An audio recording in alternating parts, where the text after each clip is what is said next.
Bonjour, bonsoir, ça dépend de l'heure auquel vous nous suivez. Merci pour la confiance. Merci à tous ceux qui se sont abonnés sur notre chaîne. Comme j'aime souvent vous dire, c'est la meilleure façon de nous soutenir. Merci à tous nos amis qui pensent en nous en nous envoyant de super likes, en commentant nos vidéos. C'est un grand plaisir de vous avoir dans la grande communauté. Merci Mingi Bandeko. Bisi quand so vous enzambe à Dikolo Pambola Bino parce que vous voyez qui to sala yango pona bino pona au servir bino. Toza toujours basali na bino. Merci pe na Bandeko nyonso. Ba benga kipiso ba meka opesa moi conseil ba bité omoni musalo sa iza makasi. Tozomona yango ezati ke to minimiser yango but oba ça ba commentaire négatif na chaîne na ezaba rwandais na comprenez qui et en tout cas ceux qui l'ont bien qui ça qui mettez moi bateau je présente mes excuses mais après je suis un homme donc non lingate mutuma boaya a finga peut-être ba par Anthony ni na ba commentaire c'est pas vraiment très propre mais après quand j'ai essayé un peu d'approfondir mes recherches na comprendre que ce sont de rwandais quand on a sabino que armée numérique ya ba rwandais est très puissant ezali armée morte to ko négliger na makambo boy bandeko. Lelo to la mukindengenin, lelo le 10 mars 2025. Le 10 mars 2025, lundi, donc de la semaine, to la muki, moins bien, côté mususu eza malamu te. Pourquoi na lobi moins bien? Parce que to la muki na ba nouvelle ya malamu concernant ba discussion ya ba américain. Et côté à moi compliqué, ezali côté oyoyo, ba wazalendo, ba keyi kokabwana. Côté wana na ko expliquer bino comment le Rwandais manipule. Bandeko tolali tolamuki tomoni ba wazalendo basali communiquer entre guillemets et sali tolé général bolanda nan communiquer wana. Déclarons article 1er à dater de ce jour nous nous désolidarisons des FARDC suite à leur trahison et leur donnons 24 heures de se retirer dans les entités sous contrôle du FCR. Article 2. Nous portons à la connaissance de tous que nous marions notre élite à celle de l'Alliance Fleuve Congo-Bar M23 pour aborder une vision commune, celle de la bonne gouvernance, lutter contre la corruption et remettre les Congolais dans leur dignité. Article 3. Nous appelons les autres forces de la résistance de se joindre à nous en fait de barrer route aux ennemis de la paix. Fait en Bois-Vignois le 7 mars 2025 pour les membres fondateurs FPP bar AP, NDC R bar M, Maïmaï Kifuafua. Pour le FCR, Colonel Augustin Darwin, porte-parole.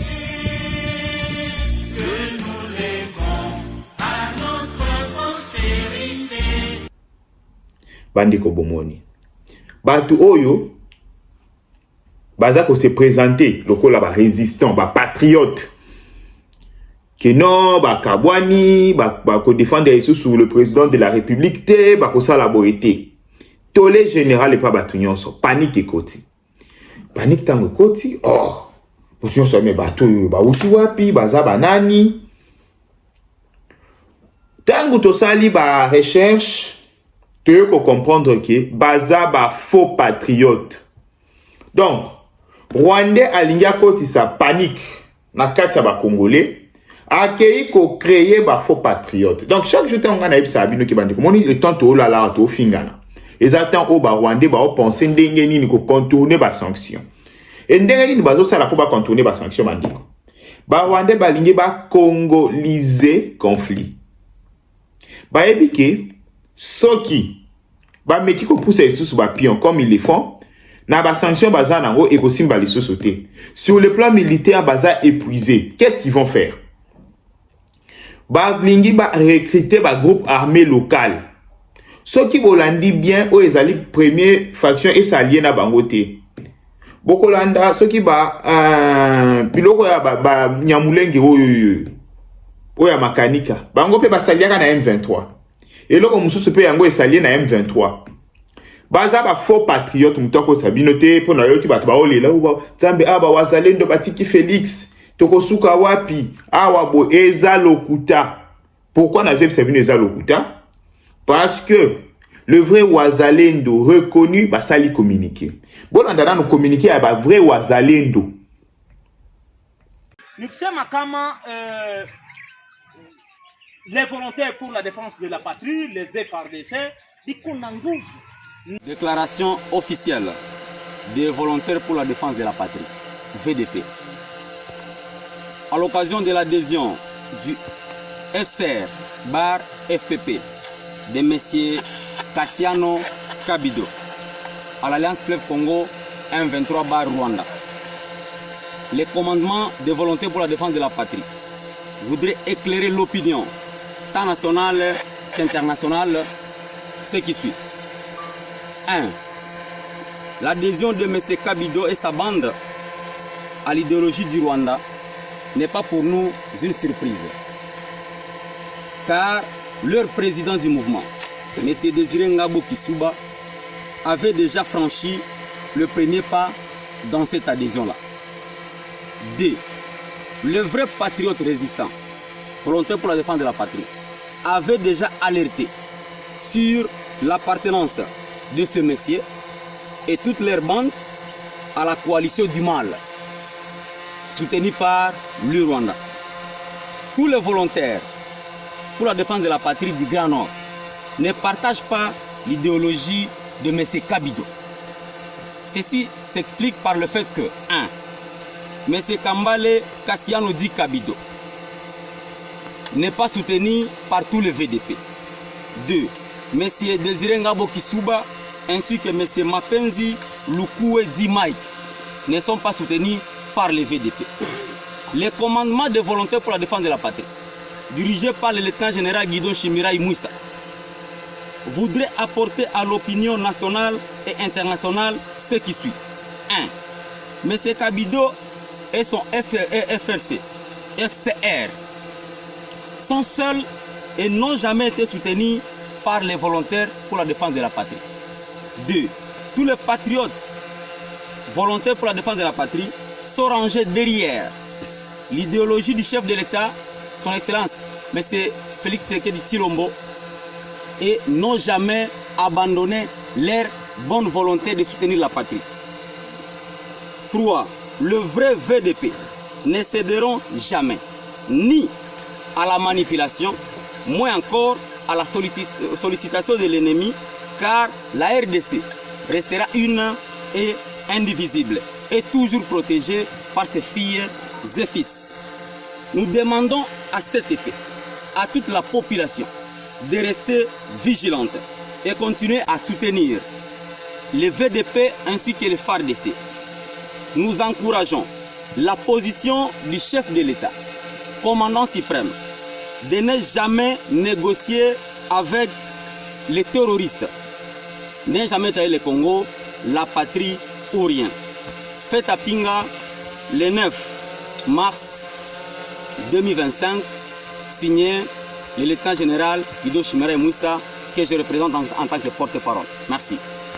Huyu adui depuis agression za kutoka Rwanda na M23 kuingia Mkongo, tumepigana nao na Bolandi toyebi biso nyonso ke général ya bawazalendo ye wana alobi watu wana baza ba usurpateur, baza ba patriote te, baza ba traître. Bandeko bo paniquer na binote boyebi même le wazalendo place baza bayebi ke vrai wazalendo nazo ba traître te, bayebi ke soki ba meki ko salie na ba Rwandais après prise ya pouvoir ya ba Rwandais ba oboma bango, parce que ba wazalendo ba infliger peine moko ya munene na ba Rwandais, ba bomisi ba Rwandais ebele na ba résistance na bango, ba Rwandais baza na kanda wana. Siko un vrai muzalendo ne peut jamais, alors jamais s'allier au Rwandais.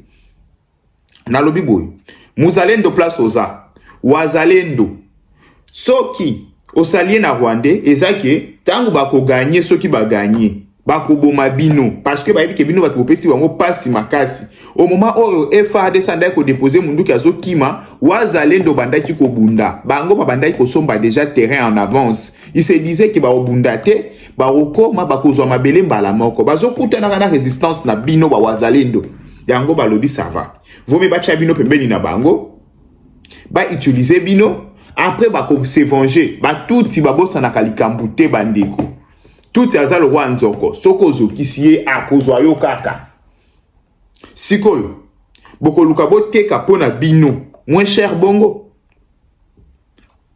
question yango wana bandeko. Donc awawa, je remercie d'abord le vrai Wazalendo qui sont restés fidèles à la mission de protéger la patrie, à la mission de défendre la patrie. Wana ba vrai Wazalendo. Et ba fo Wazalendo ba ozala tenter. Ya kokende ko rejoindre nanga na batunaye. Et talibino, je vous aurais prévenu. Donc, awawa, bo paniquete, Wazalendo mon côté, patriote mon côté, accueilli ko s'allier na M23. C'est faux et archi faux. Ezali mensonge. Ezali lokuta. Yaba Rwandais, comme d'habitude. Bande koto fandi to la mouki, to moni ba américain. Diare combien lenki bandi. To yoka kina lokuta mo ba américain ba bimisiawa. Non, ba américain ba boyi accord wana. Ba américain ba lingi na ba ko somba ba minerai ya Congo te ba américain tango to ye to expliquer bino ki accord wana ezana mesa ba o discuter yango pona nini accord wana ezana mesa bandeko RDC azana concentration mingi ya coltan azana cobalt mutu azana ba minerai wana mibale na minito na nouvelle technologie aleki na mutu azana uranium na ebisi bino bo aleki na mutu azana uranium parce que coltan cobalt ba américain baza déjà la même mise sur mabele ya Taïwan. Mabele ya Taïwan et ça la ranine. Ba microprocesseur, ba pisa mike. Oya pour la technologie nyonso. Ba oba yebi technologie ba yeba nanotechnologie. Donc ya ba pisa mike. Ba américain baza dana même mise sur yango. Et ceux qui ba che même mise na coltan ya Congo, na cobalt, na mukili mutu mota okana na ba américain. La technologie. Na biboy, microprocesseur ba américain ba ça da na monopole nango. Ceux qui ba checker à même mise na 75%. Il y a réserve mondiale, il y a coltan ou ezana na Congo, na cobalt pour na ba batterie et sili. Ba américain ba comme premier na monde contre Chine. Donc ça ezo kende na avantage na bango. Au moni deal to proposer bango. Bah, ils ont plus d'avantages à l'américain. Normalement, c'est les États-Unis qui ont fait fou comme la biso qui pardon, bopé sanga di douane. Bah, américain, bah, ça le premier pas. Parce que, vous voyez, toi, la négociation, il faut l'accepter, bah, garantie qu'ils ont un abisso. Bah, américain, bah, ça le premier pas. La premier pas, il y a bah, américain, bah, lobby nini. Bolanda, non, vidéo, Bolanda. I can tell you that we stand in firm support of the Congolese people and of the sovereignty and territorial integrity of the DRC. I can say that in his calls with the two presidents, the Secretary urged an immediate ceasefire in the region, accountability for human rights abuses and violations, and for all parties to respect sovereignty and territorial integrity. We expect to see leaders return to the Angolan-led Luanda process and the Nairobi process and take action to resolve the conflict. Though we are aware of this, he has communicated this, he's engaged with leaders in the region on this as well. And we remain diplomatically engaged. That is going to continue. It will not soften or end. And I appreciate you being here because this is very important and it's a big story. Might not get as much coverage in the media, but there's a lot of problems here in the world, and the Secretary is committed to solving them, as is the President. So it is a team and a whole of government understanding that our world here at home needs to change and reform, and the way that the world is unfolding now with its conflicts, that needs to reform as well.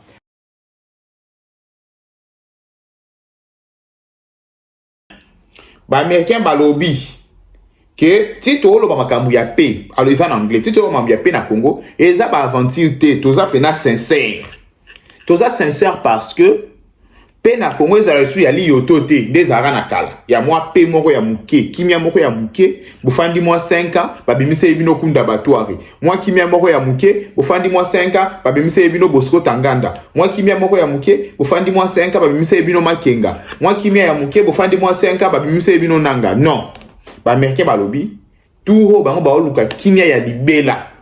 Donc ça veut dire que l'Amérique a déjà par naïe à problème. Il y a quelqu'un qui a pression, nga na osala boy, nga na osala boy. Bande ko ba Rwanda ba kangi maboko te. Ba Rwanda ba kangi maboko te, ba Rwanda ba relancer siko campagne. Que non, campagne na Amérique, ba américain bomoni, ba minéré wana, Amérique, anya kende ko zwa na Congo, ezali ba minéré ya mabe, ezali akoboma batu. Tala ba Rwanda ba osala. Ba sali campagne moko ya bon OK, ba américain ba oya na Congo po ba boma, ba congolais, ba zwa ba minéré.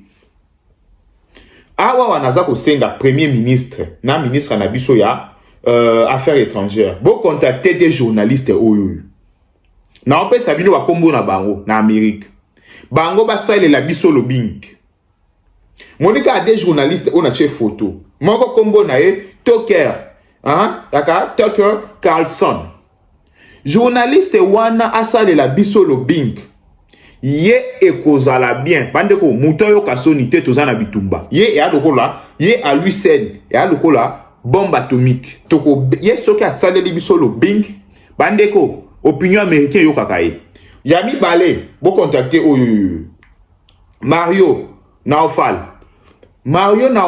pe asale la biso lo bing bande ko na 5 millions o boche na muto a Pierrot Louara bo pesa Toker 1 million bo pesi Mario 1 million beaucoup pesa sango parce que campagne ba Rwanda na moni ko mo me mananda ba opinion américain lobi na landi journaliste américain moko alinga kende nango bongo ote Amérique il faut milongola na makambu ya kokenda ka koluka ba minéré na ba meni pays lokwa ba Congo lokuta des journalistes oyo futa bango basala musala OK tokomi na système ba piste to mo pe États-Unis ba piste bandeko donc concernant contrat na biso na ba américain toza dans les bons. Concernant contrat na biso na ba américain toza dans le bon ba discussion eza ko se poursuivre biso tozo tala ndenge nini tokoki ko sala bandeko tolali tolamuki pona armée na biso bitumba sur le front tozo sala mutoko sabino te que to abandonner front ceux qui to abandonné qui font M23 ngaka zo sud Kivu mobimba nord Kivu mobimba front na biso ezali toza ko défendre pona nini tozo sala attaque te toko sala boza la calme na ko expliquer bino pourquoi lobby na boma l'un de bateaux à surveillance et Banda Congo et Zala Congo, première fois, tous à bateau à surveillance.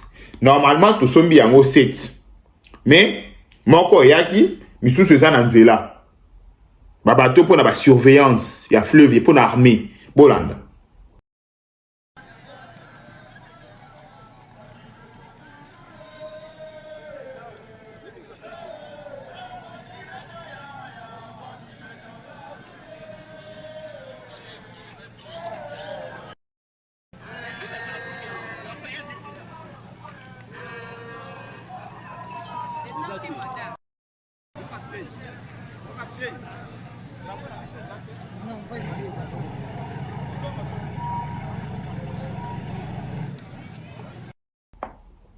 Bomoni yango donc si mamba ba pirogue na katoyana ba kano rapide ba pirogue te ba bateau wana e banda osala ba surveillance na mai sans problème donc frontière na biso ya mai et osala kitoko ceux qui to somba ebele et ko sala bien to renforcer pe armée na biso na technologie et kozala eloko ya malamu bandeko donc de ce côté là c'est vraiment très bien.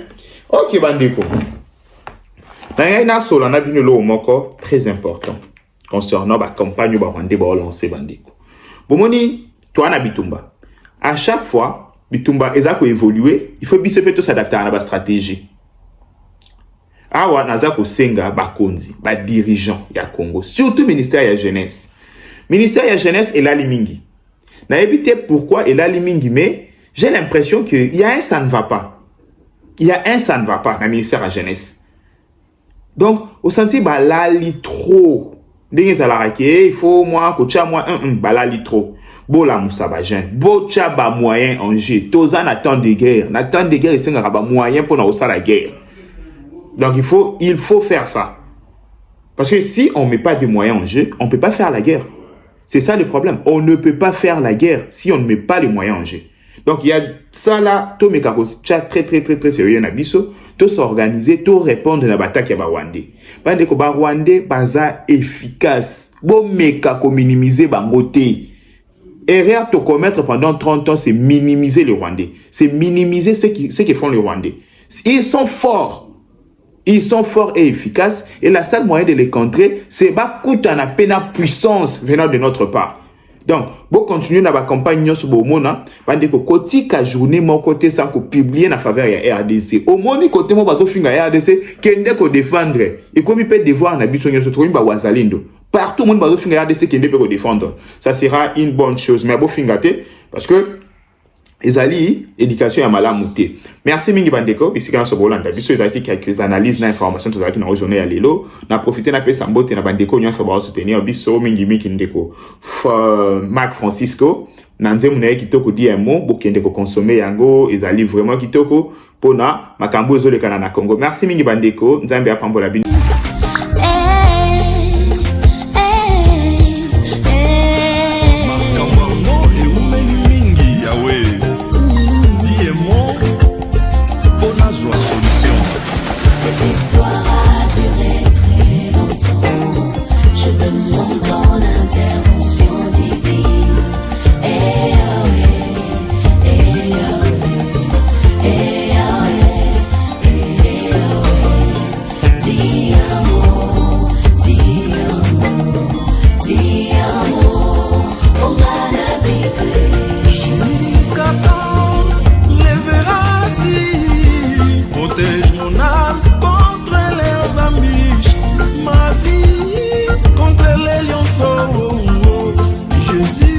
Je laisse ma vie entre tes mains.